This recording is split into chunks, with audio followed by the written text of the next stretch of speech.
So it looks like it's been taken down from the neck, with a bit of that missing as well.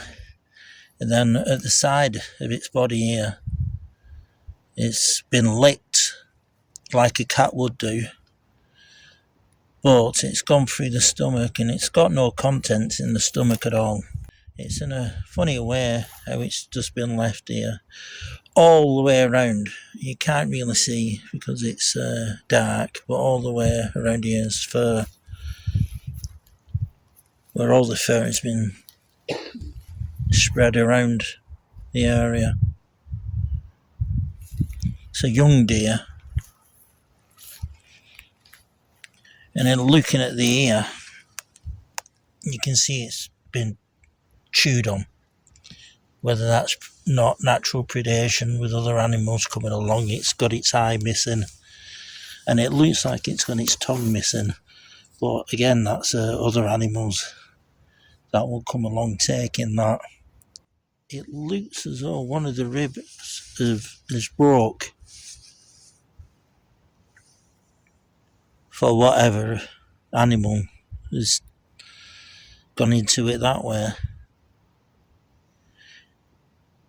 fact, it's just one rib's been bent in and the other one's been broke. I can't actually see any teeth marks anywhere, but it does look like we have got the licking of the fur away like a cat would do.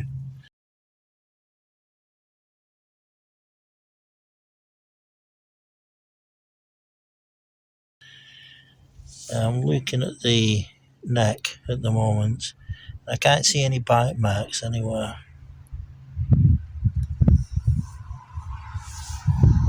The legs are fine, apart from again this side you've got that bit of leg there showing what's been chewed and eaten, but it's just on this side here that all the rest of it looks intact.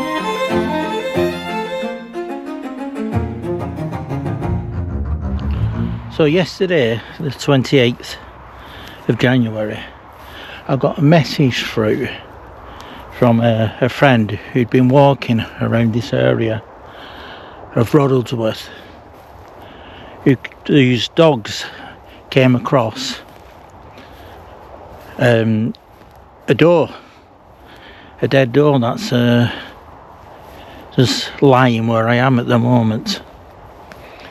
I'm not going to turn it around and show you what it looks like, but I have taken some photos which I will show smaller, so it's not as graphic.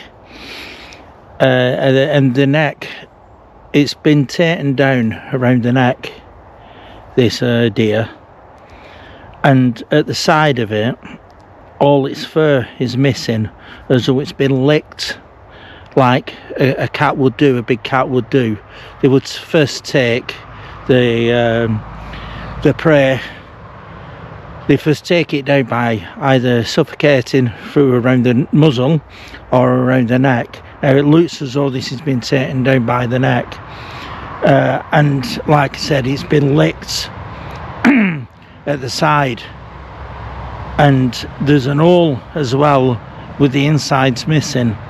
Now the rib cage itself, it looks as though 2 or 3 of the ribs have been broke to get into the stomach. So, and not only that, we've got the ear, which has sort of been ripped off at certain place, and you can see like as though someone's grabbed the ear and pulled and ripped it.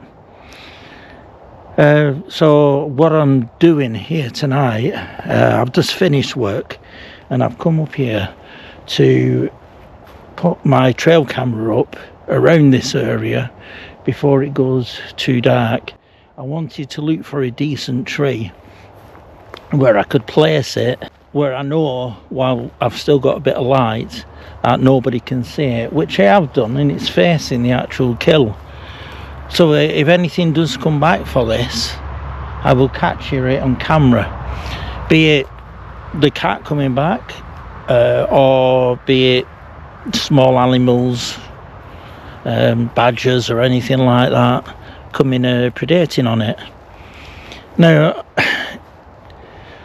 at first I thought it could have fallen from a tree, where a big cat would take it up a tree, but a lot of these trees where I am now aren't that tall. We've got a few small silver birches, we have got a few pine trees behind me.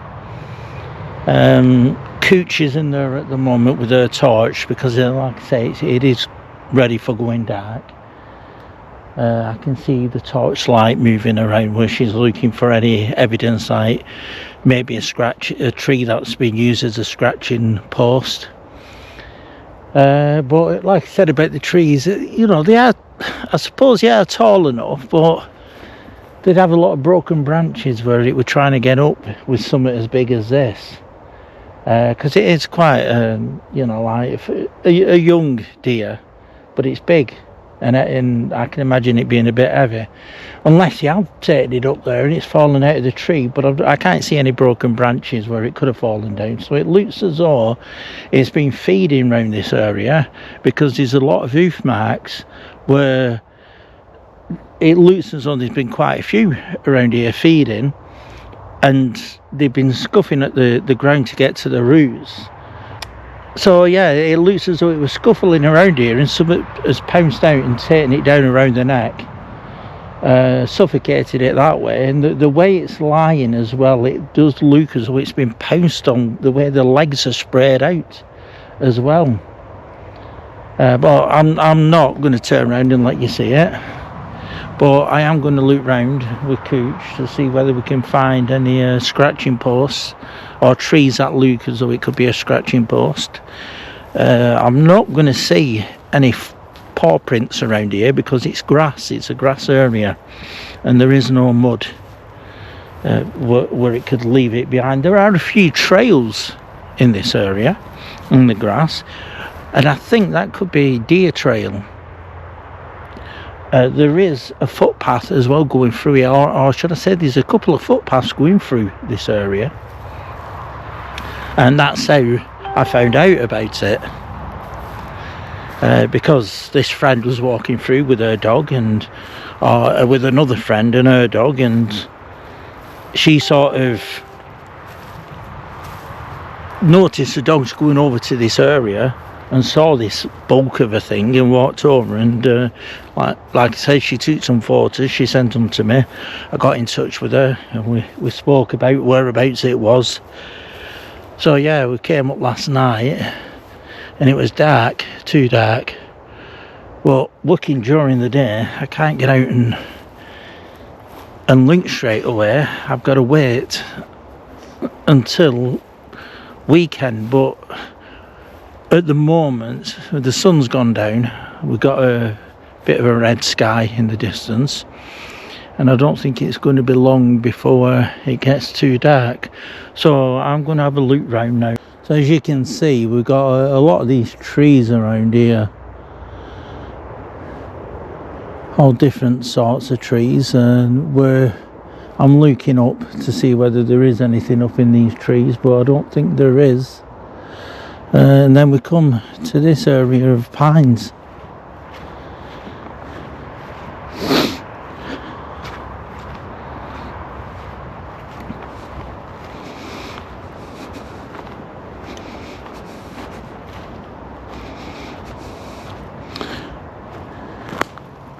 Now where I am in these woods,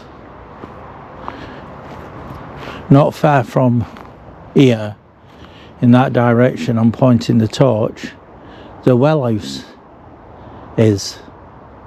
And I did get a report of someone seeing a cat running across the field around that area just over 12 months ago. So that's why I'm thinking that this is a cat kill as well. I'm not just thinking, oh, it's just something out of blue and I think it's a cat kill. I've had reports of cats from around this area.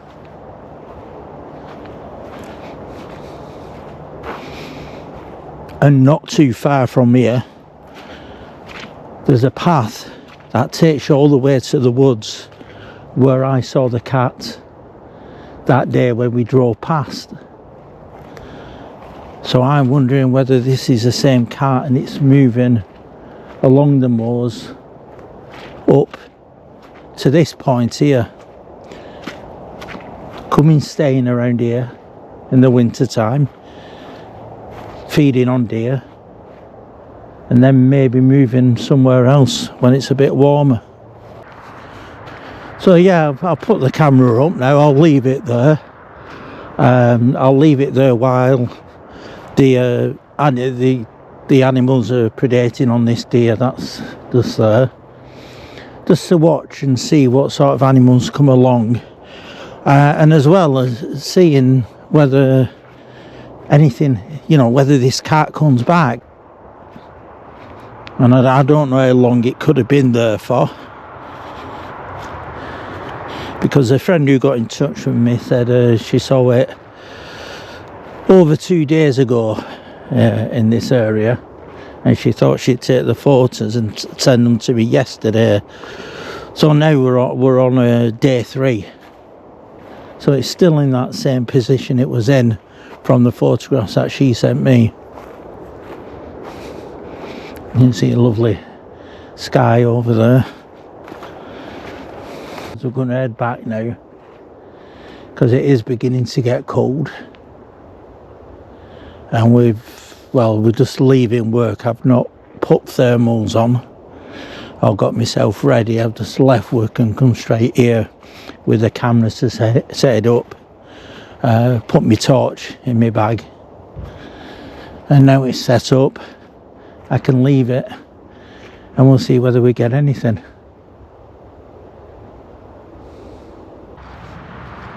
So what I'm going to do is, with the evidence and photographs, is I'm going to send them off to someone who I usually send my stuff off to, and see what information I get back from that.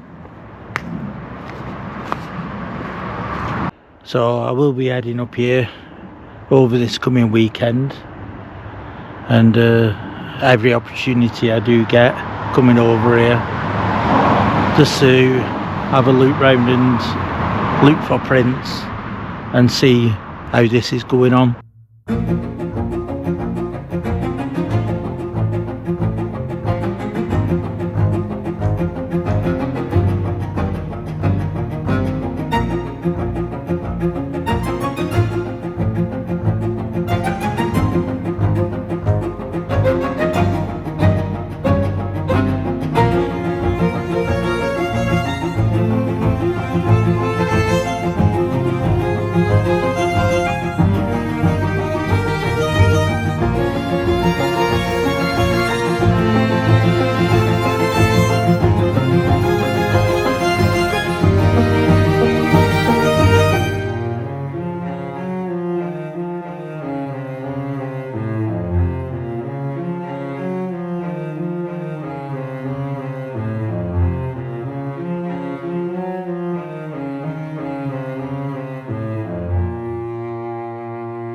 So I know it's only been about 2 days now since I put the camera up, but I wanted to come and swap memory cards over so I can have something to look at.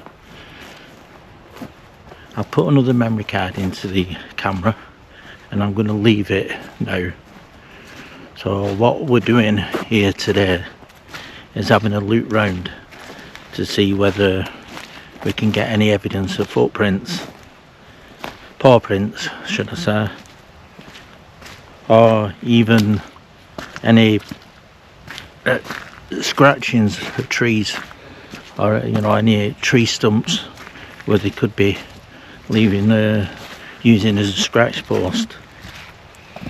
It's interesting at the moment, I've just come across this patch of reeds that have all been flattened where deer have been bedding down for the night. There are lots of, there's loads of evidence around here of deer. We've got the droppings, we've got the bottom of the trees where they've been scooping for the roots, and this flat bed here where they've been bedding down for the night. So what I'm hoping for actually is following these little areas and seeing whether there's anything around there where somebody's pounced on them while they've been around here, looking for footprints. Now at the moment what I am doing is I'm watching the ground as I'm walking along to see whether there is any marks left by the deer, and then I'm going to follow them to see whether it brings me out anywhere or whether it brings me to an area of interest. Detecting for smells as well, you know, different smells within the area, because last time I came across this cat, which was not far from here, in that direction to my left, and there was a really overpowering smell of the area where I came across this, where we were driving past, and I got out of the car when I actually saw it that day.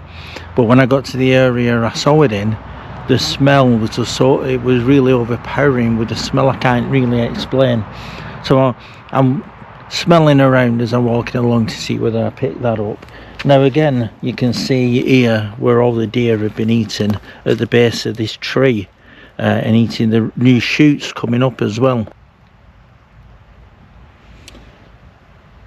And sort of where they've been pulling at the ground to get to these roots. The ground around here is quite soft, so I'm just being careful where I'm walking. There are bits of bog around here, but because there's that many trees, that's soaking up a lot of the water. I have put today on my Wellingtons because I knew I was going to come looking in here.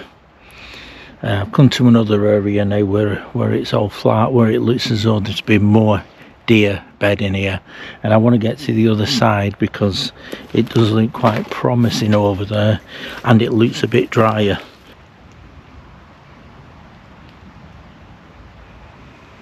Again, that's another patch where they've been digging for the roots.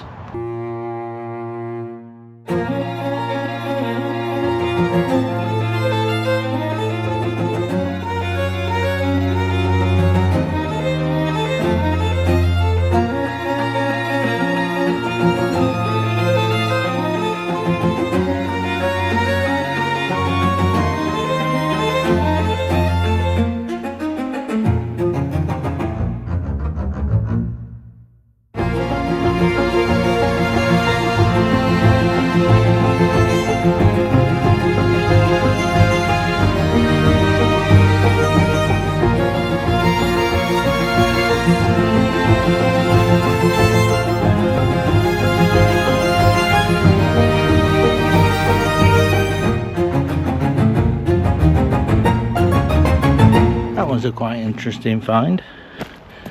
Come across a rabbit that looks freshly attacked with paw prints. Now I don't know what them paw prints are because they were deep in mud, but I have taken a few photos of them, so I'm going to have to really analyse them to see whether it's dog paw prints, because it's not fox, because it's too large, should I say, for a fox.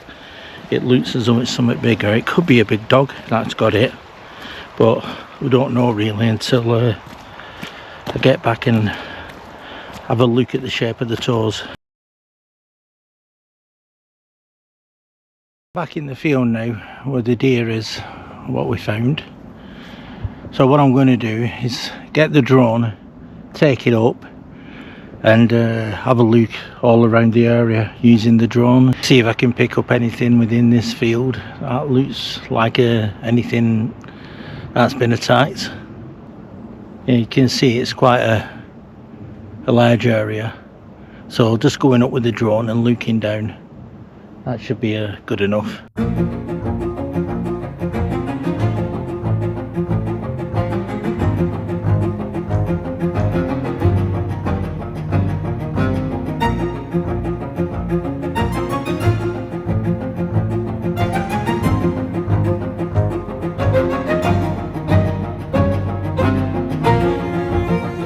Well, as you can see, I've not come across anything else apart from the one deer over where it was reported to me the other day. So I'm going to head back so I can have a good look at the footage of the drone going over the field here, just in case I couldn't see anything on the small screen I was using. So yeah, I'll go back and have a look at that, but tomorrow I'll be up here bright and early with Chris Turner. He's coming with me tomorrow, and we're going to be going and having a look around this area a bit more come early in the morning and see whether we see anything then. So yeah, I'll see you all later.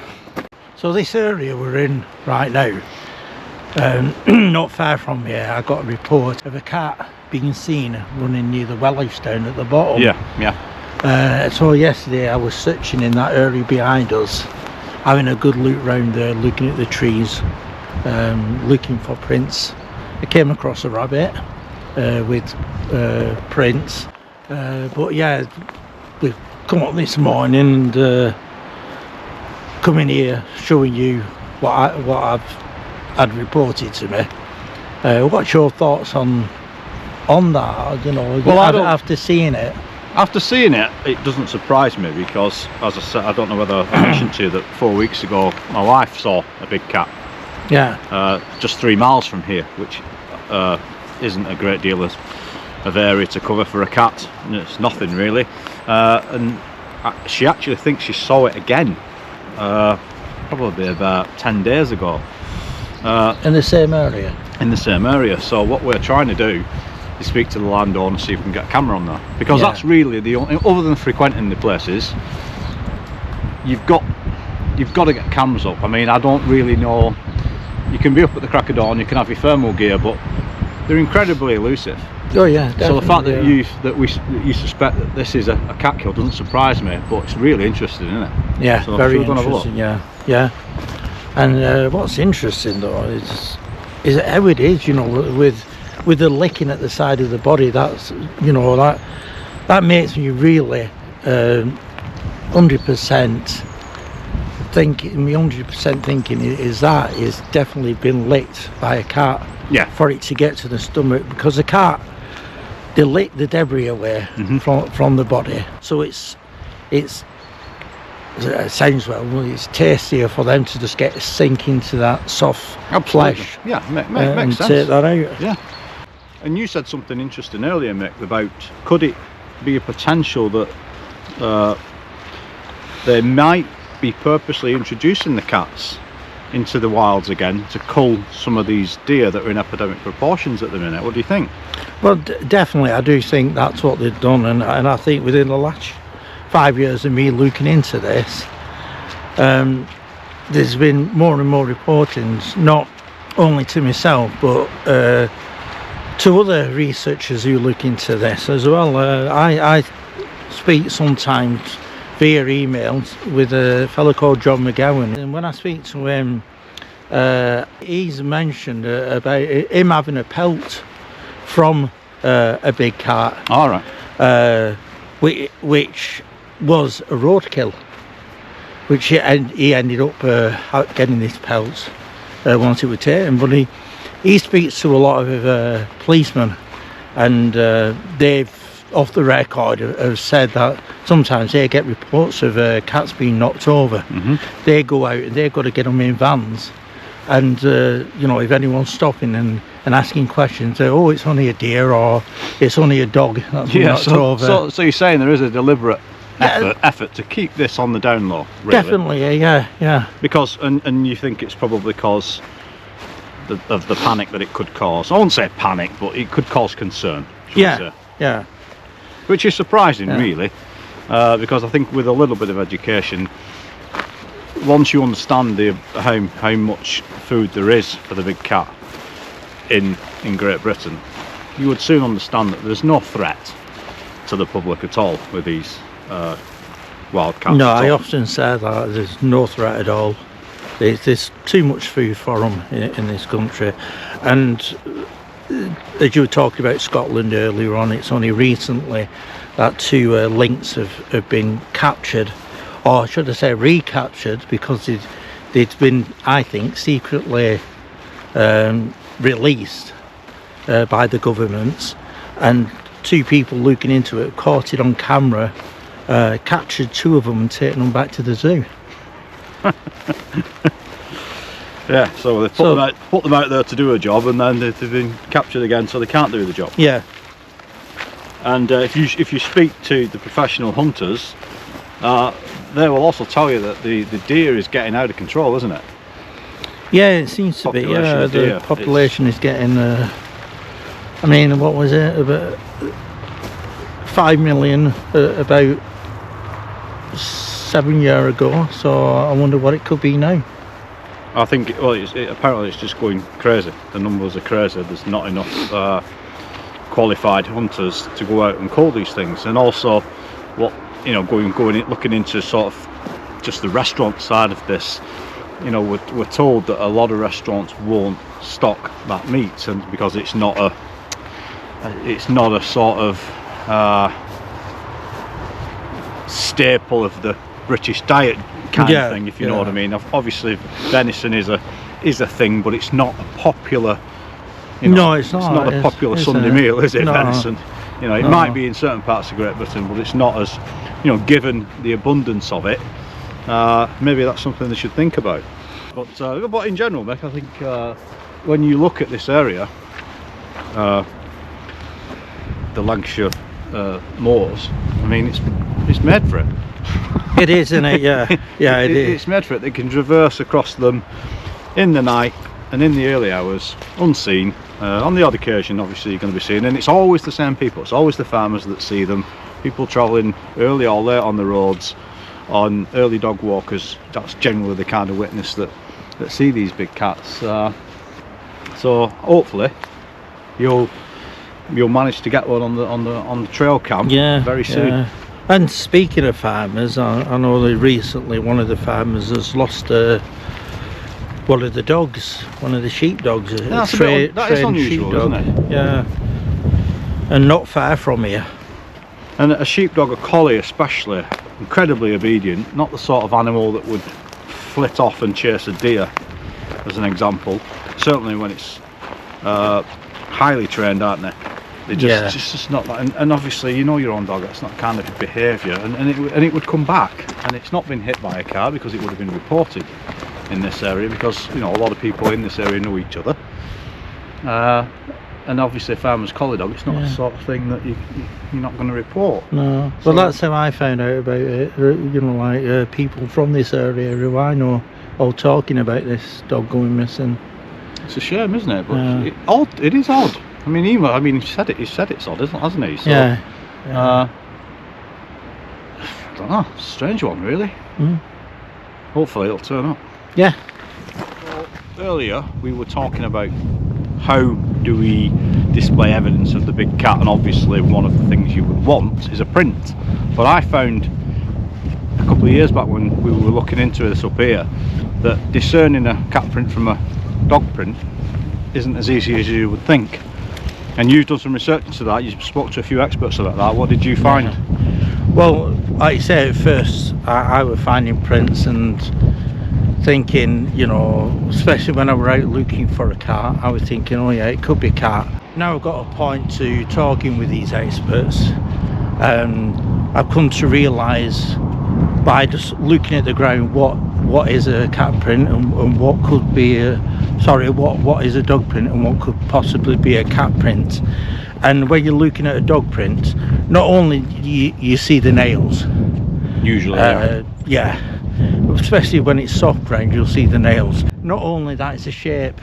With a dog print, it's almost informed. You get your pad, your 2 toes at the bottom and the 2 toes at the top, and they're almost identical from one side to the other. Now with a cat print, it's not, because when they're walking they sort of spread at the same time, and they look like little pebble marks, and the pad at the back is completely different as well than a dog pad, but the toes, you'll see that, like I said, they're almost like pebbles, and they spread out, and they're a lot smaller than what a dog pad is. The toes of the dog, should I say. Yeah, and the tricky part about even knowing that, it's still not easy.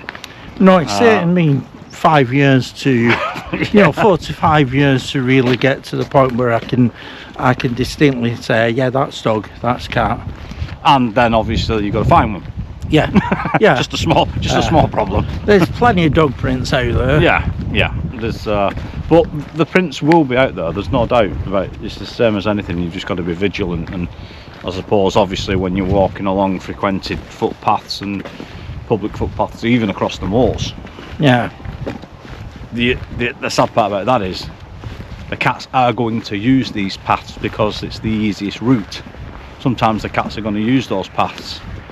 But they're in the middle of the night, so it doesn't matter to them. Yeah, we were discussing about them being either nocturnal or whatever, but when you look at the life of a domestic cat, is it the cat napping during the day? They don't really sleep. They're almost just going into a little trance while they're doing the cat napping, because when you walk into a room with a cat and it's just cat napping, they'll look up at you.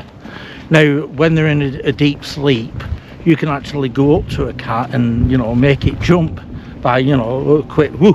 Yeah. Because they tend to go into a bedroom or under a bed to have a proper nap, and I suppose that would be the same with the big cats, the wild cats around.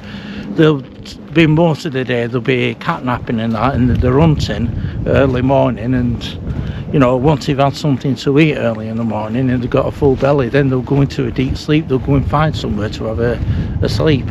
Well, that brings us to another question, and it's the same question that when you're looking in the cryptids, which you do as well, where are these things sleeping? What kind of habitat would you be looking at? Now, obviously, where we are, we know for a fact that under our feet there are hundreds and hundreds of old mine shafts. Yeah. So to me, and probably old natural caves under there as well, is that the sort of place you would think the big cat would reside? I think it'll find somewhere like that. That's why sometimes they're seen in quarries, I believe, because there's a lot of places where they can hide within quarries. Yeah. Especially the old disused quarries. I'm going to one this afternoon which has got an old mine shaft in it, and that's what we're going looking at to see whether there's any evidence of anything maybe using that to sleep in. Would that be a good spot to put a trail cam, maybe? I think it would.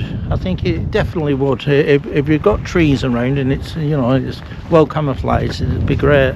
I don't think it'll bother the cat even if it's all like infrared, because I like deer. Like a deer with some of the cameras I've got, I'll pick up deer and they look curious. They'll come over and have a look because they can see that infrared. Yeah, I suppose it all depends. I wonder if you could scent it and do something to hide the scent, to mask the scent, something like that perhaps. Yeah, or even put a bit of catnip round there. Well, we could try it, or obsession. Obsession, yeah. A bit of Calvin Klein, which is reported to be effective.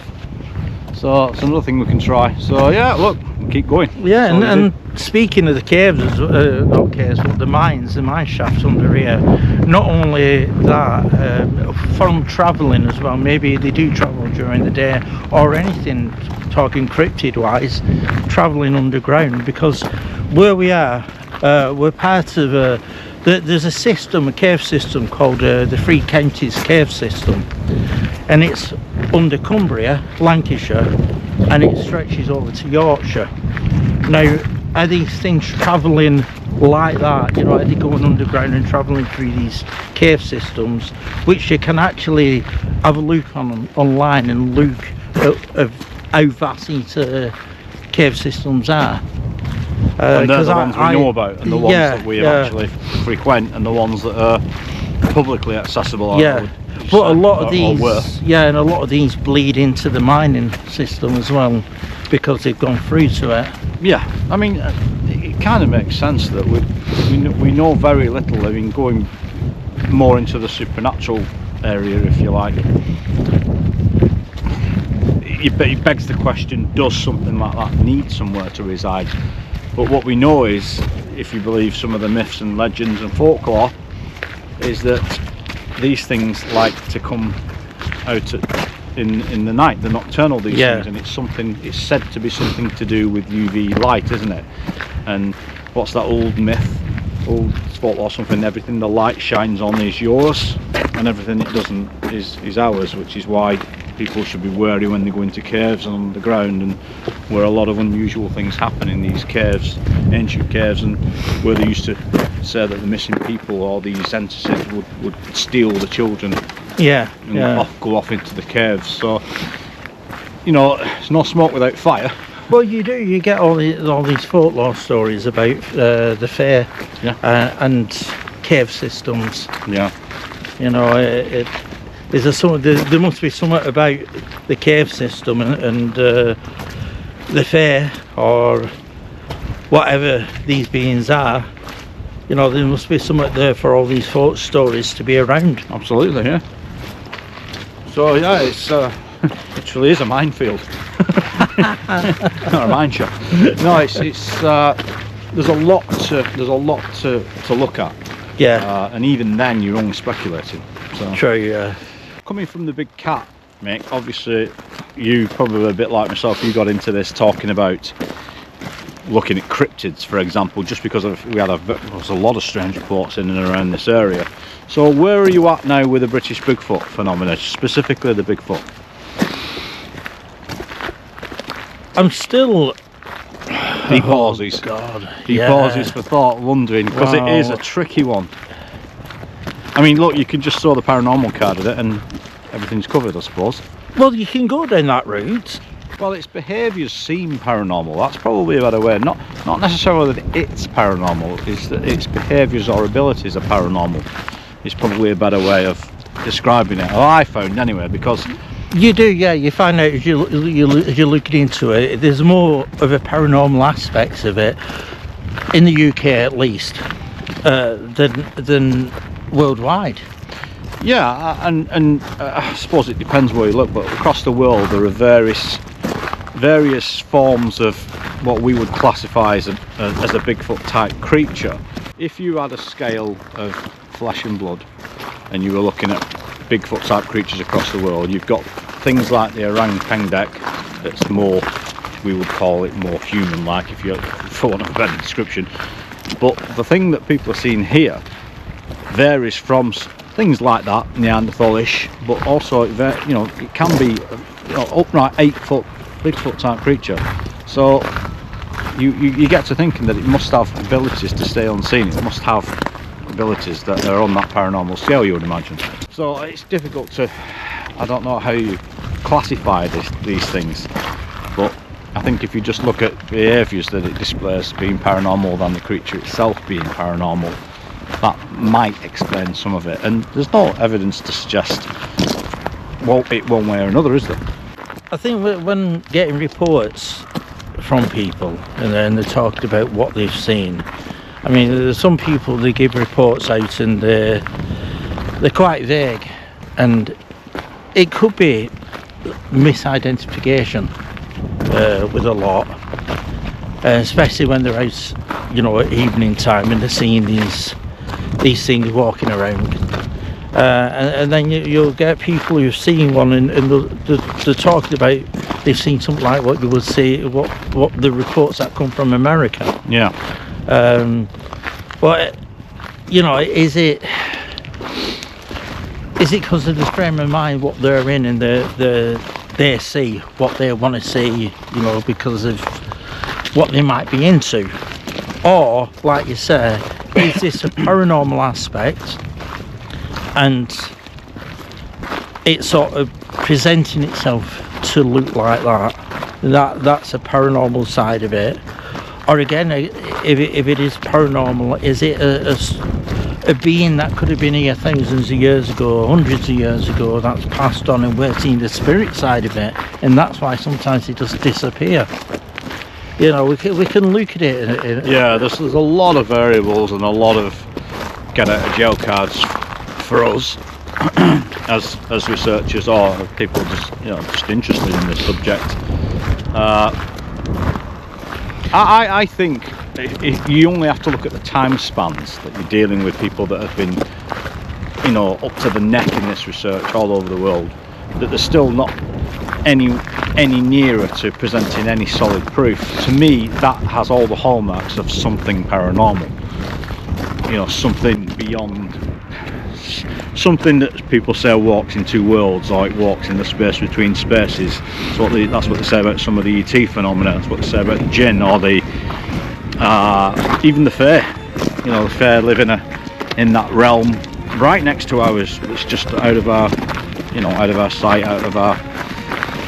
It does seem to make more sense, though, doesn't it? When you're looking into the paranormal side of it, yeah, it does. It definitely that disappearing, walking through. I mean, when you listen to somebody who's into the fair and what they're talking about them being in mounds, and you know, they're coming through with light. You know, they see light, they see orbs and things like that, and then they appear. You know, these little fairy folk. Yeah. Again, it's the same thing. We've got Bigfoot reports where there's lights being seen around them, lights going through the woods or the forest, and then they're seen. And again, we can go into that with the extraterrestrial side of things. You know, like seeing lights and then seeing these little beings. You know, it all sounds the same, doesn't it? You know, like when you think about the fair, you know, and the explanations of what people would give at that time. Yeah, and the mindset that they're, you know, pop culture is a part of this as well. I don't know, and also I think there's that trickster element of the phenomena, that it can adjust its appearance, and it seemingly mess with our interpretation of what we're seeing. It seems to have that ability. It's very. I think the mechanism's a bit more complex than we give it credit for. In sometimes, but it's certainly. Look, I think that's why we're all fascinated with this. Because I think we said this before, didn't we? I think we were chatting with Paul about it. If it was easy to solve, maybe we wouldn't be doing it. True, yeah. You know? If it was that easy, yeah, we would have given up by now, wouldn't we? We wouldn't still be looking at it because we know what it was. We're just getting enough crumbs to feed the to feed the fans. So we continue. So on that note, well, we're near the car, so we're going to head off and see you all later. See you later.